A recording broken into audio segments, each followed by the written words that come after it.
All right, so this is probably information you'll never need, but hear me out. What actually happens if you just stop paying rent? And what about squatters, those people who somehow live rent-free for years? Yeah, let's talk about it. First up, tenants. If you've got a lease and you miss rent by just one day, your landlord can start the clock on a 14-day warning notice. That's basically a polite legal way of saying, hey, you're behind, pay up or we'll have a problem.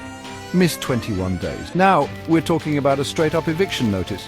The landlord can take you to the tenancy tribunal, and once that happens, you could be out fast, like legally kicked out. Now, if you're thinking, well, maybe I just stay and hope for the best, yeah, bad idea. Eviction in New Zealand can be a quick process. No 20-year waiting game here. Now, here's where things get weird. Squatting, aka living somewhere you don't actually own or pay for, can technically lead to ownership, but you'd need to pull off one of the longest cons ever.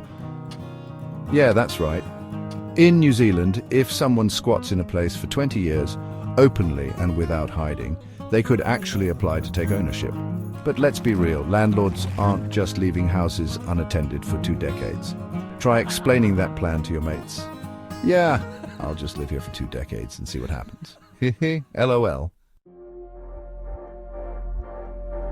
So here's the difference. If you're a tenant and stop paying rent, you could be out in 3 weeks. If you're a squatter, you need to last 20 years before the law even considers handing you the keys. So, yeah, you probably won't ever need to know this. But if you do, congrats. You're either a legal expert or about to make some very questionable life choices. If you found this weirdly interesting, hit subscribe, because who knows? Maybe next time I'll tell you how to legally claim a deserted island. Drop a comment if you've ever missed rent. No judgment, mostly. And I'll see you in the next one.